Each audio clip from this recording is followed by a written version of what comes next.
आप किसी का जवाब नहीं सुन सकते जब तक आप किसी को टोके नहीं, आपको सुकून नहीं आता। ये आपको बीमारी है। आप ये सुनकर परेशान हो रहे होंगे कि आखिर ये किसकी छतरोल हो रही है और कर कौन रहा है। तो हम आपको सोच में डाले बगैर बता देते हैं कि ज़िमनी इंतखाबात में इमरान खान की शानदार कामयाबी देखकर एंकर कामरान शाहिद इस कदर तप गए कि किसी की बात सुनने का हौसला नहीं कर पा रहे थे। लेकिन फिर जब तज्जिया निगार अयाज मीर ने तारीखी छतरोल की तो बगले झांकने लगे। कामरान शाहिद फरमा रहे थे कि ये इलेक्शन एक तरफा नहीं, दो तरफा तमाशा है। ये तमाशा हुकूमत ने शुरू किया। जब इन्होंने देखा कि हमें इत्तेहादियों से जान छुड़वानी चाहिए तो इन्होंने सोचा कि क्यों ना ऐसे 7-8 चुने जाएं जहां तहरीक इंसाफ बहुत कम मार्जिन से जीती थी। फिर हुकूमत ने सिर्फ इन हलकों के इस्तीफे मंजूर कर लिए और बाकी इस्तीफे रोक लिए। इस तमाशे का दूसरा हिस्सा इमरान खान से जुड़ा है। ये कहकर कामरान शाहिद सस्ती फिलॉसफी जानने लगा। अयाज मीर ने सुकून से इसकी फिलॉसफी सुनी और एक ही जुमले में बात खत्म करते हुए कहा, ये इलेक्शन नहीं रेफरेंडम है। जो कुछ अप्रैल में हुआ, इमरान खान को आपने निकाला और मुतमईन होकर बैठ गए। भाई अगर आपने निकाला था तो आगे जो सूरत हाल थी उसको भी काबू में रखते। सिचुएशन आपसे कंट्रोल हो नहीं रही। ये तमाशा ना हुकूमत लगा रही है और ना ही इमरान खान। ये तमाशा रजीम चेंजर लगा रहे हैं। जो वजीर आजम हट जाए वो फिर हटे ही रहते हैं, लेकिन इमरान खान खड़े होकर मुकाबला कर रहा है। इसकी मिसाल पाकिस्तान की पूरी तारीख में नहीं मिलती। जिन्होंने सब कुछ किया वो समझते हैं कि सब कुछ हमारे हाथ में है, लेकिन अब वो बेबस नजर आ रहे हैं।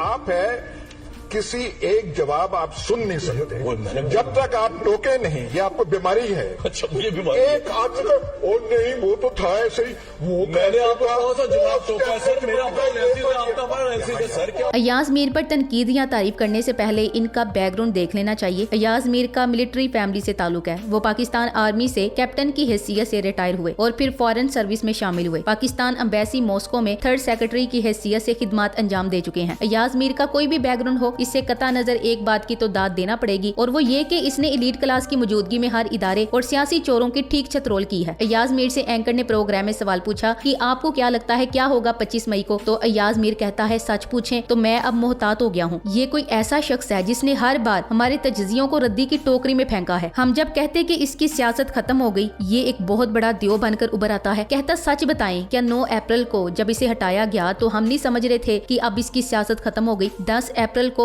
9 बजे तक हम यही कहते रहे कोई नहीं निकलता, इसके लिए भी कौन निकलेगा। लेकिन जो कुछ 10 अप्रैल को हमने देखा वो सारी जिंदगी में नहीं देखा। फिर इसके बाद रिकॉर्ड जज से सख्त गर्मी में दिन दिहाड़े लाखों लोग इकट्ठे किए। तो मैं अब सच में अपने तज्जियों बारे मोहतात हो गया हूँ। इसने हमेशा हमें गलत ही साबित किया। कुछ ऐसा ही मेरे साथ हुआ। मैंने इसकी कोविड पॉलिसी की सख्त मुखालफत की, लेकिन बाद में पता चला कि ये ठीक ही कह रहा था और इसकी पॉलिसी को दुनिया ने सराहा। उस्मान बुजदार की तैनाती पर क्या कुछ नहीं कहा हमने, लेकिन अलीमो तरीनो जैसे बकाऊ लोगों को देखकर अंदाजा हुआ कि ये ठीक ही था। महंगाई पर कितने लत्ते लिए इसके हमने। अब 2 माह में अंदाजा हो गया कि ये तो फरिश्ता था। तहरीके अदम एतमाद पर सब इसे लेक्चर देते रहे कि इस्तीफा दे दो, लेकिन रात 12 बजे जब गया तो सबको नंगा कर गया और आज तक अदलिया अपने मुंह से वो काल खत्म करने की कोशिश कर रही। 10 अप्रैल को हम सब समझ रहे थे कि इमरान खान की सियासत अब खत्म हो गई, अब जीरो से शुरू करना पड़ेगा। सब मुखालिफ हो गए, अपनी पार्टी भी, इत्तेहादी भी, अदलिया भी, इलेक्शन कमीशन भी, बकाऊ मीडिया भी। लेकिन अगले दिन जिस तरह अवाम निकली, सबके सब बैकफुट पर चले गए। कराची में मिलीनियम माल रोड और लिबर्टी पर जो पाकिस्तान के तराने पड़ेगे, इसकी मिसाल नहीं मिलती। इंटरनेशनल चैनल्स और अखबारात पर इमरान खान ने हार नहीं मानी की सुर्खियां लगी। तो सच यही है कि इसने बड़े बड़ों को बैकफुट पर धकेल दिया। जो समझते थे हमारे बिना ये कुछ भी नहीं, वो 10 अप्रैल को दांतों में उंगलियां दबाए बैठे थे कि हुआ क्या, परसों क्या होना कुछ नहीं कह सकता। लेकिन ये शख्स हार मानने वाला बिल्कुल नहीं। हर सूरत में ये फतह याबी है। इसका दिया हुआ शऊर अब बढ़ता ही चला जाएगा। जिन जबानों को इसने बोलना सिखा दिया है वो अब चुप नहीं होंगी। ये शख्स रहे ना रहे, इसकी आवाज इस धरती की फिजाओं में गूंजती रहेगी। पीडीएम के खुद साख्ता ममनुआ फंडिंग केस पर अयाज मीर ने कहा, इमरान खान और पीटीआई वालों को जरूर सजा मिलनी चाहिए। इन्होंने पाकिस्तानी सियासत की रवायत को तोड़ा है। रवायत ये है कि यहाँ से पैसा चोरी करके बाहर भेजा जाए और ये बेवकूफ बाहर से पैसा इकट्ठा करके पाकिस्तान ला रहे हैं, वो भी बैंकिंग चैनल से। आपको एक बार फिर बताते चलें कि ये सब उस इमरान खान के बारे में कहा जा रहा है जिसको खिचड़ी हुकूमत एक आसान हदफ समझती थी। इमरान खान को तो सियासत करनी नहीं आती, इमरान खान की टीम ना अहल है, इसीलिए हम इमरान खान को चेयरमैन पीसीबी के ओहदे की ऑफर देते हैं इस फ्री मशवरे के साथ कि सियासत में नाकाम होने की बजाय क्रिकेट की ही किसी फील्ड को ज्वाइन कर लें ताकि अवाम एक ना अहल लीडर की सियासी पार्टी का निशाना बनने से जाए। जी अब बिल्कुल ठीक समझ रहे हैं। इन नादिर ख्यालात का इजहार नून लीग बहुत अकड़ के करती थी। खान साहब को सियासत में आने के बाद बहुत धोखे भी मिले, लोग आते और जाते भी रहे। जहां अपनी ही पार्टी के कुछ लोगों ने अपनी औकात दिखाकर खान को कमजोर करने की कोशिश की, वहां कुछ बावफा लोग भी तहरीक का हिस्सा बनते रहे। इस उतार चढ़ाव में बस एक चीज कभी नहीं बदली और वो है खान साहब की साबित कदमी। खान ने लोगों की हर तरह की मुखालफत को रोंद रौंद कर अपना हर वो ख्वाब पूरा किया जो वो पाकिस्तान की अवाम के लिए देखते थे। पाकिस्तान को वर्ल्ड कप का तोहफा दिया, फिर सेहतमंद पाकिस्तान के लिए शौकत खानम अस्पताल बनाने का ख्वाब देखा, अवाम की मदद और एतमाद की बुनियाद पर शौकत खानम अस्पताल की बुनियाद रखी और इसमें कामयाब भी ठहरे। फिर जब बादशाह और कौम का ख्वाब आंखों में चमका तो नम्मल यूनिवर्सिटी की बुनियाद रखी। इन सब ख्वाबों को मुकम्मल करने के बाद जब इमरान खान ने लूट मार की सियासत देखी तो पाकिस्तान की गरीब अवाम को करप्शन से निजात दिलवाने का ख्वाब लेकर सियासत के मैदान में कूद पड़े। खान ने जब 1996 में पाकिस्तान तहरीक इंसाफ की बुनियाद रखी तो करप्ट टोले के ख्वाबों ख्याल में भी नहीं था कि ये मासूम सा दिखने वाला बंदा हमें इतना रुलाएगा कि लंदन की सड़कों पर भी चोर कहकर बुलाया जाएगा। 2013 के इलेक्शन में करप्ट टोले को कुछ अंदाजा हो गया था कि इमरान खान यंग जनरेशन में मकबूल होता जा रहा है। जरदारी के बाद नून लीग की बारी थी पाकिस्तान पर मुसल्लत होने की, इसीलिए नून लीग जोरों शोर से धांधली पर काम करने लगी। यहाँ अल्लाह ने इनकी रस्सी दराज की। इमरान खान स्टेज से गिरकर जख्मी हो गए और ना तो इलेक्शन कैंपेन पर काम कर सके और ना ही इनकी धांधली रोकने के लिए कुछ कर सके। खैर इन बातों को छोड़ें, क्योंकि अगर खान की स्ट्रगल पर बात करने लगे तो बात लंबी हो जाएगी, इसलिए हम आपको ताज़ा तरीन सूरत हाल से आगाह करते हैं। इमरान खान का बयानिया जीत गया और खिचड़ी हुकूमत को बदतरीन शिकस्त का सामना करना पड़ा। ये तो होना ही था। बादशाह और कौम अपने हक के लिए खड़ी हो गई है। रजीम चेंजर्स को मुंह छुपाने के लिए लंदन भागना पड़ रहा है। एक तरफ नून है और दूसरी तरफ जनून है। इलेक्शन कैंपेन में एक तरफ इमरान खान है और दूसरी तरफ मरियम नवाज है। ये कैंपेन किस हद तक मुतासिर कुन रही है? एंकर के सवाल पर अयाज मीर ने बहुत ही खूबसूरत तबसरा किया था। इन्होंने कहा कि इमरान खान का मरियम से मवाजना बनता ही नहीं है। काश ऐसे ही होता, एक तरफ इमरान खान होते और दूसरी तरफ नून लीग होती, क्योंकि एक तरफ लाएगी हुकूमत है, सारी पार्टियां हैं और परेशानी का आलम है। इन्हें हुकूमत में लाने वाले हैरानो परेशान है क्योंकि इनके सारे अंदाजे गलत साबित हो गए और दूसरी तरफ इन सारी ताकतों को चैलेंज करने वाला अकेला इमरान खान अकेला मैदान में खड़ा है। अगर आपको अकेले के साथ फरिश्ते नजर आते हैं तो ये आपकी आंखों का कमाल है। कामरान शाहिद अपनी सस्ती फलासफी जानने से पहले जरा ये तो बता दें कि ऑडियो लीक के मुतालिक वो किसी के साथ एक सजा याफ्ता जमानत पर रिहा मुजरिमा से मिलने गए थे। हम बस इनसे ये पूछना चाहते हैं कि अगर वो इतने ही ईमानदार हैं जितना कि वो शो करते हैं तो एक मुजरिमा से मिलने क्यों गए? वजह डिटेल्स बताने की बजाय सिर्फ ये वजाहत दरकार है कि किसके हुक्म से मिलने गए और क्यों। वज़ीर-ए-आज़म हाउस ऑडियो लीक किस्त नंबर 1 में ऑडियो क्वीन कह रही कि हमें पता है कामरान शाहिद के प्रोग्राम में डीजी ने कहा कि मुशर्रफ को आना चाहिए, तो मैंने कहा कि ये ले आए तो ये इंप्रेशन जाएगा कि हुकूमत की कोई डिट नहीं, हुकूमत बराए नाम है। ये फैसला हम पर ठूंसा गया, इसे फौज लाई है और अगर हम रोकेंगे तो इससे मामलात खराब हो जाएंगे। तो मैंने अब्बू को कहा कि आप इन्हें माफ करने का ट्वीट कर दें। आना तो है इसने, जिस पर अब्बू ने फौरन से ट्वीट कर दी और जवाब में चचा जान कह रहे हैं माशाल्लाह। अरे अभी रुकिए, ये सिलसिला अभी खत्म नहीं हुआ। दूसरी किस्त में ऑडियो क्वीन रजीम चेंज और अदम एतमाद पर बात कर रही हैं। सर्जरी क्वीन फरमा रही हैं कि अंकल ये तासुर नहीं जाना चाहिए कि ये फैसला तहरीके अदम एतमाद वाला हम पर थोपा गया है और न्यूट्रल्स के हवाले से भी कोई बात हो रही है कि हमें अपने फैसले अब सोच समझ के करने पड़ेंगे, किसी की बातों में नहीं आना। ये मुल्क ऐसे चल रहा है। एक खातून जो जमानत पर है पाकिस्तान की हसास दफ्तर में न सिर्फ मौजूद होती हैं बल्कि नाम निहाद वजीर आजम को भी तमाम मुशावरत वही देती है। इसके लहजे और अंदाज से लग रहा है कि शिबाशी बेचारा इसके सामने बोल भी नहीं सकता। अंकल शिबाशी पेट्रोल की कीमतें बढ़ानी है लेकिन इसके साथ इशू भी बनाना है ताकि अवाम की तवज्जो पेट्रोल या मसनूआत की जानिब ना जाए। चाचा और भतीजी का अवाम को चूना। चाचू जी अब पेट्रोल की कीमतें बढ़ाते रहे, मैं मजम्मत करती रहूंगी। ऑडियो क्वीन की ऑडियो लीक होने के बाद दुनिया न्यूज के एंकर कामरान शाहिद की शर्मिंदगी से डूबने की खबर बिल्कुल गलत है, क्योंकि ऐसा वो करते हैं जिनमें रत्ती बराबर भी शर्म होती है, हया होती है। लिहाजा ऐसी किसी भी खबर पर एतबार ना करें। बस आपने घबराना नहीं और लिफाफों की छतरोल होते देखते रहना है। Thanks for watching. Allah Hafiz.